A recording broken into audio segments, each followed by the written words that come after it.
Welcome back to our very first episode and our very last. Actually, this will be a two-part episode. So I'm Dakota. And I'm Dakota. The Dakota X Dakota podcast. You wanted to talk a little bit about videography. Yeah, so just to give some background, like I said, I'm Dakota. I own a production company called DMM Productions, where basically what I do is interview-style business/brand videos. So I'm kind of on that end of the spectrum. Mm-hmm. What about you? My name is also Dakota. I'm not really from this area. I went to school in Whitewater, but I run a photography, videography business. I just say content services at this point because I do it all. Called Codagraphed, which is very, very creative. I love that. I know. I really love that. I know. I'm surprised it wasn't taken before, but that's yeah. I'm surprised I didn't take it. I guess I'm just quicker and smarter than you, but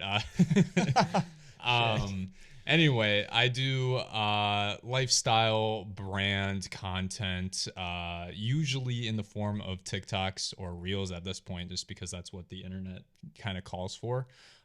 Working with companies to create that social media content because a lot of companies just struggle on social media, and it's not an easy thing anymore with how much social media changes. So I try to ease that struggle for companies by just creating it for them. Sometimes I offer social media consulting or management as well, but most of the time I just like to be behind the camera. Oh, cool. So I'm curious, actually, now that we're on the topic. I was thinking about this today too. It's hard as a creative in certain areas. It's easier in others. But what I found, what I do, the interview style stuff for businesses, it's hard to find and do like recurring projects with the same company. Mm-hmm. So what you do is you kind of put in retainers because you're doing more reels and social media stuff. Mm-hmm. And I think my biggest struggle is trying to figure out how I can incorporate something similar to that, but in my own way, not shooting reels. Yeah. And that's really tough.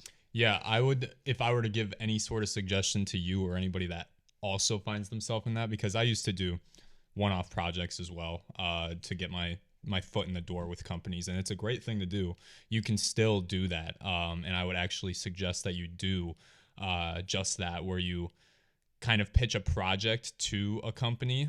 If they're all for it, you knock that project out of the park, and they already understand how you're working a little bit. And that's when you have your foot in the door with that company or that business, and you pitch them on, hey, I made this great video for you. I noticed that your social media is lacking, and right now a lot of companies just don't know how to run their social media. Mm-hmm. I can make you social media content. You have the proof. I already made you this video. So I would suggest, just pitch them that, because it's kind of unique to where we are as well. Just in Wisconsin is not a very creative state. It's not California. It's not New York. It's not like Chicago. So the companies that you're really pitching to here, they're usually like small businesses. They're mom and pop shops or very, very small. And they don't really, I don't want to say they don't have the money, because they certainly do. In some cases, in some cases they don't. It depends on really where it's budgeted, but I get what you're saying. Yeah, like you don't really necessarily understand how much they have budgeted towards this until you talk to them. And the greatest part, and I think it's almost like a double-edged sword of being in Wisconsin, is you talk to these businesses and you're pitching them on social media content. They don't always understand social media. They really think about it in like a 2015 sense, where they think, oh, I can just post on Facebook. Yeah, I'm going to grow. It's not like that anymore. You have to have strategy. You have to be intentional, and you have to have good-looking professional content. I mean, nobody's going to look at a post that your 15-year-old daughter makes. Actually, they might, because the 15-year-old daughter might know how to make posts on social media, but your 40-year-old mom that's making a post on their Facebook or on their Instagram or on their TikTok, usually they're not going to understand those platforms and what they actually need. So you can convince them a little bit if you come at it from that expert standpoint, right? To get into that social media work. So I would suggest, you do get into that, because interviews are great. Interviews are much needed. And but it's not a you do one every month kind of thing. Right. Yeah, and I guess there's a lot to say about taking even if you're using an iPhone or a phone or something like that, but using it the right way to get the right content. Because you can on your own take great videos on your phone. You can do really well on TikTok, but you need to know how to do that. And it's the strategy behind it. It's understanding how to do that, and then also you can take videos on your iPhone, but if you have a nice set or things like that, it's always going to turn out better, even if you're not on a professional phone. So yeah. I mean, I have one client right now who literally asked me to shoot everything on a phone just for TikTok. Yeah, because ads on TikTok, it looks too professional. You scroll right past it. Correct. And I mean, there's some companies that they want professional ads, and that fits their brand. But for others, they would rather it look just authentic and right from somebody's phone, as if they're just another consumer. So I'm literally shooting a client's. I have a nice setup of cameras and lenses, and they're like, "Hey, just take it on an iPhone." So you can get started with anything. For sure. Like especially on social media now, user-generated content is a huge thing that's going around for companies, reaching out to brands. If you have some sort of a following in any sort of niche, you can reach out to brands, and they might even reach out to you and just be like, "Hey, just make a video with our product. Say it's cool, like show it off." Yeah, I've seen a lot of that. With an internship that I have right now, we tested, going back to the TikTok thing, we tested using TikTok. And we tried and we tried and we tried. We tried with influencers. We tried with like the founders. We tried with me trying to make trendy videos.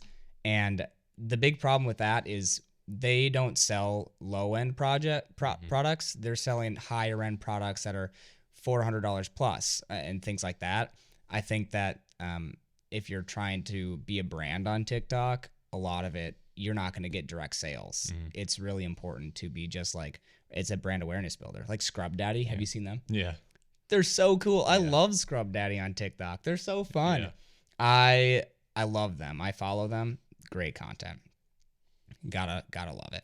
No, TikTok is an insane just awareness tool. It is still absolutely incredible sales tool for businesses and brands, mostly because you're getting your content out there. And if you start to grow a following on there, TikTok kind of understands your audience, and they'll show it to more people that are in that audience. So if your audience is already people who are buying from you, they're going to show it to more people who are buying your stuff. So it's an insane awareness tool because of just the amount of eyes you can get on your content, where something like Instagram is really gone downhill because they've tanked everyone's views. So it's I always try to pitch companies that I see on Instagram that aren't really using Reels, and also just providing them, hey, you can use this on TikTok as well. And that's instantly like, oh, great, we can use it for more than one thing. Yeah, I saw, this is off topic, but I saw I think Instagram's putting more pressure back on photos, which is nice. So if you're on Instagram, you can post photos again.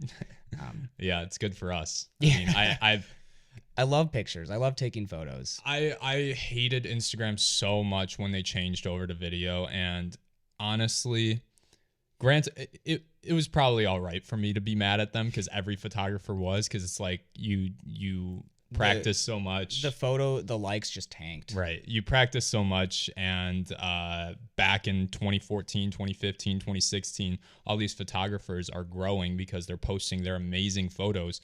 You do that same thing in 2020, 2021, and it's like reverse. It's nothing. Yeah, and you have to make a reel out of it and put the pictures on it. Yeah, it was dumb, but glad we're going back to TikTok. But it did force me to get good at video, and so I didn't really take advantage of it as much as I should have at the start when it first changed, because I was just so mad at it that I just, I was like, screw them. I'm not posting stupid videos. But eventually, after about like 4 months of being mad at the platform and realizing it's not going to change, I just embraced it, and I just started creating videos like every single day. And it forced me to get good at creating short videos. And So really my growth in my company started about a year ago, year or two ish. It was around the Christmas before this last Christmas. I was on winter break for college, and I was taking photos and videos of some products that I really liked using at the time, and I was just tagging the company in them. Yeah. And then eventually the company saw that I was tagging them, and they got a hold of me and they wanted to work with me. And that was like my first big client, like retainer That's client. cool. That's cool. And that was huge for my growth because I had this one retainer client that I've been working so hard to get. And consistent, and then you can spend more time finding one-off jobs. Yeah. No, retainers are absolutely the most important thing for any sort of creative business because when you're running a creative business, if you are just a photographer or videographer, you're on your own and you're not working a job that's giving you a steady paycheck. So honestly, you there's some times where you don't know when your next, income is coming from or where it's coming from. So having a retainer is like a paycheck. It's like you're going to work on a weekly basis and you're expecting, okay, I'm getting paid on this day. That's kind of where I'm sorry. No, you're fine. Yeah, okay. That's kind of where I'm at right now. Like I'm in college, so I'm a junior. I'll graduate in December, but I have a lot of time spent on school, and then my internship, and then of course DMM Productions is important to me. So finding the time and managing the time between all those things is always tough. But I'll be honest, I lost my train of thought. But I do want to say, going back to where you started, I kind of had a similar story. My freshman year, so 2020, end of 2020, I was creating videos for fun, and I had a great time with it. I had what did I have? I had like a Nikon D3300, so like a photo camera, and it's the one that you walk into the store and you say, what's the cheapest camera I can get? That's what they'll pull out. So that's what I was shooting on, and I shot photos and I shot videos, and I just loved it. So I shot some videos that kind of went viral-ish around campus, and people saw them, and people began to know who I was, which was really cool. For the first time ever, people knew who I was. And then a church right off campus reached out, and they were like, hey, we saw those videos that you made. Can you make a video for us, like an interview style type video? And that's where it all started. So that was my first gig, and it was really exciting. From there, basically, I've just done the same thing just because it was an easy place to start, and kind of growing into that. It's been nice to continue doing that one thing, niching down for the duration of school. But I don't know where I want to be once I graduate exactly. To be honest, I don't know if I want to grow DMM Productions. I do, but I don't know if that's going to be a full-time thing. I don't know if I want to keep it as a part-time and work a full-time job, and it's going to kind of be what opportunities arise. We'll really see where that goes. Yeah. I went down the path after graduating from college. I got a job, which was great. I did digital marketing was my degree, and so I was doing digital marketing. And it was, at least in Wisconsin in the summer, it's pretty easy, not easy, but more manageable to run a photography videography company while working a full-time job, because you just have sunlight after work, and then also before work, and then also companies and people just have more energy. So it's easier to schedule time to actually go shoot with them after you get done with your job, because there's sunlight until 8 o'clock and it's warm out and everyone want to be outside. Yeah, right? exactly. So everyone's outside anyways. So it was so much easier to manage that, but the winter is rough. It's very rough because it's like 6 months of like, it's a lot of time. That's my dry. I get a lot less work in the winter time. And it's not the fact that like companies just don't want to work during that time, but when you're working a full-time job, you can only work on weekends doing your videography photography, because there's no sunlight. You get done with work and it's dark and you go home, and there is some stuff that you can create inside. For a lot of my work, I was doing just product photography videography, so didn't really matter where I was at. I could have taken photos inside my studio or inside my bedroom, but for working with companies or brands and you need to be outside, it's nearly impossible to just schedule that out and balance. I hate the term work-life balance. I really do, because I think it should be life-work balance. Your life should always come first before your work. And for me, that was very struggling. But I recently have been able to actually stop working and just do this full time. If you love what you do, then it's not work-life balance. Yeah. It's just loving life. Yeah. No, I agree. I mean, there's always going to be work that you don't enjoy doing. Even if you do like it, like there's some projects where I'm like, gosh, I don't want to edit this right now. Absolutely. But tell more about your job that you just well, I liked my job a lot.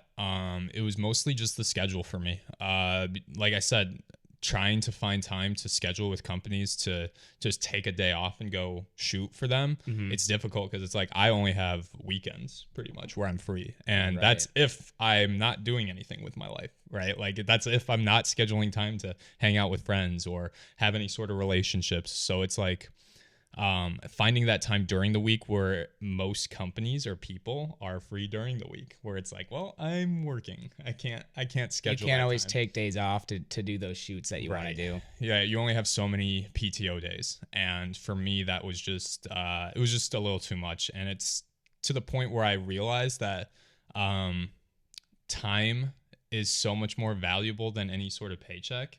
And so if you have time as a creative business, as a photographer, videographer, and you're using that time wisely, you can scale your business extramentally. Like it's insane how much money you can actually make in this business once you realize the business side of photography, videography. Like your skills are one thing, but everyone's got to make sales. And once you understand portraying value to companies and understanding how important social media is. And again, in Wisconsin, businesses and companies, they don't really understand social media. So there's so much opportunity to educate them on that, to come at it as a professional and to really fill them in on what they're missing. And almost everyone's going to say yes to that if you can convince them of it. Yeah, I'm glad you brought that up, because that's something I've been thinking about a lot recently too, is like, do I want to be the person shooting video? As much as I love video, like we're doing it right now, this is fun, I love it, but this is more of like a passion thing. I think eventually I want to just grow it where I'm the business side, where I'm working on all the pre-production stuff and even post-production stuff if needed, but I'd love to just do that business growth side of it, and then hire or subcontract or work with or just have other people that are around to help more, so that if I do go out on a shoot, it's not just me, it's me and 3 other guys who are able to work on it, and I don't have to worry too much.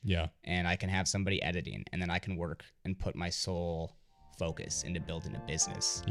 Thanks for watching part 1 of the Dakota and Dakota podcast. This is Dakota from the future and the editing chair. Make sure to watch part 2. It's out right now. I can't wait for you to hear it.